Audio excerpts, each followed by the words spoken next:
Preston Jackson Big County Preps with the Blitz package on the 7th of November. We're going to hit it up with the Fantastic Four. 3 games of interest for the first 3 rounds. Then we're going to hit up some impact players we're excited to see. Focus on some small school kids.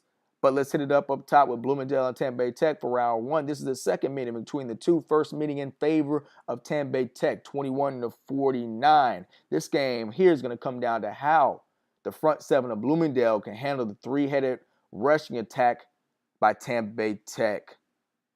Trayshawn Ward, 910 rushing yards. Jaquavius Johnson, 540. Xavier Freeman, 291 of his own. They don't get tired. They just get stronger as the game wears on. Everybody knows about Michael Penix. If I'm in the locker room of Bloomingdale, I'm probably going to try to make Michael Penix become Tom Brady.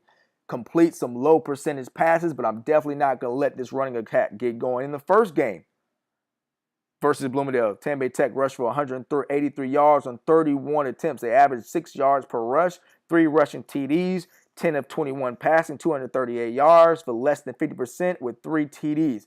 Michael Penix is good. The rushing attack is probably better. But the front 7 of Bloomingdale with Quinn McCoy, Hunter Delonis, Landon Moody, they can be very good their own. They're going to have to stop these guys out the backfield for Tampa Bay Tech if they have a chance to win this ball game. Bloomingdale can score points. They've been known to do that all season long. But they also need to play extremely good defense. The first game against Tampa Bay Tech, 3 sacks, 0 INTs. They only had 4 tackles for losses. That was the second lowest output of the season. When Bloomingdale is at their best, they tackle guys behind the line of scrimmage. They do it well. They've done it for the majority of the season against Tampa Bay Tech. The first time, it wasn't done as often. They need more production out of their defensive line and their blitz package to get Michael Penix on the ground and also tackle those running backs before they get going. The winner of this ball game gets the winner of Palmetto and Pinellas Park. So let's transition to Pinellas Park versus Palmetto. The number 6 seed Palmetto will travel to Pinellas Park. The key for Palmetto is to stop the wingbacks Ethan Blanchard and Derek Bryant of Pinellas Park. We know Lawrence Toafili is going to get his guaranteed 158 yards. He's done it all season long. He's guaranteed 158 per game, and he's averaging 12.2 yards per rush. Check these stats out. In the games where Toafili rushed the ball for 10 or more times, 5 of those games he rushed in the range of 137 yards and 299 yards. Eastlake held in the 63 yards. Lakewood held in the 62 yards. Those other remaining games, he went for big yardage. However, the key is not to let Ethan Blanchard and Derek Bryant get loose.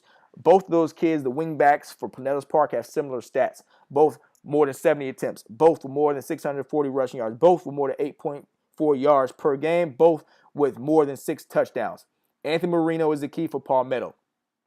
If Palmetto slows down Ethan Blanchard and Derek Bryant on offense, they'll score points if they allow quarterback Anthony Marino to get going and throw the rock. Pinellas Park is good against the run. They're better against the run than they are against the pass. Marino is a better quarterback than people expect him. When you look at Max Preps, you won't see any stats. So I don't have any numbers to throw at you to support the argument going off observation. He's a very good athlete, deceptive speed, very confident in his throws. If they allowed him to throw some vertical passes, he can make Pinellas Park pay. A really good ball game between Pinellas Park and Palmetto. Again, the winner will play the winner out of Bloomingdale and Tampa Bay Tech. Let's go over to number 2, Edgewater versus number 7, Buchholz out of Gainesville. The key for Buchholz is to stop quarterback Robert Harvey for Edgewater. He accounts for nearly half of the Edgewater offense. Before the Boone game last week, he had 1,078 rushing yards with 17 rushing TDs. Through the air, 1,281 passing yards and completed 62% of his passes. However, he's a better runner than a passer. He's more like a running back with the ability to throw the football. Not too many difficult reads that he has to make. They get the ball out of his hands fast, and he lets his receivers do the rest. Now, if you let him get going on the ground, he will kill you. Better than 100 yards per game, and remember, he had 17 rushing TDs. If you're going to do anything, you let Conley get his 80 yards per game, but you don't let Robert Harvey go for a buck or better. Buchholz is battle-tested. They're a 5-5 team, but they come into this game having played 6 Category 1 or 2 teams. Of those Category 1 teams, they beat Bellevue. They got 4 different passers with double-digit pass attempts this season. I'm not sure if that's a good or bad thing, but they've got guys who they trust to throw the football.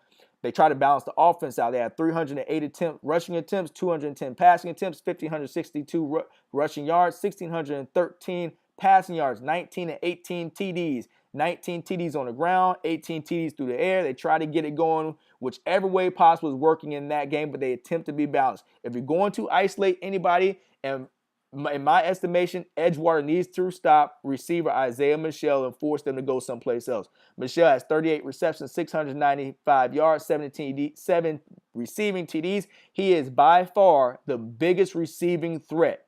If you're going to make Buchholz be a one-dimensional team by taking away the pass and forcing them to run the ball, make sure that you take away Isaiah Michelle. He's the biggest threat for Edgewater. Now let's move on to round 4 with our X Factor kids. We're going to hit some small school guys. Number 1 is going to be Caleb Young from Cambridge. It hurts Cambridge that running back Andrew Cunningham is out with a leg injury. And of course, Jalen Jackson is going to be the primary responsibility for Southwest Florida Christian. That's who Cambridge plays. But Caleb Young could be an X factor. He's second on the team in receiving yards. He's got 34 receptions, 659 yards, and 8 TDs of his own. He is good for 74 yards per game through the air. His best game was in a big game. In a loss to Victory Christian, he had 10 receptions, 173 yards, and 2 TDs. On defense, 46 tackles. The kid's a player. They need to get involved in the game early. Let's go over to quarterback Alex Lackaboo for Calvary Christian. They will play Lakeland Christian School. He plays great in tight games. Now, we know Calvary likes to run the football, but if they need Lackaboo to make a play, he will. In some of the toughest games this season, he played his best.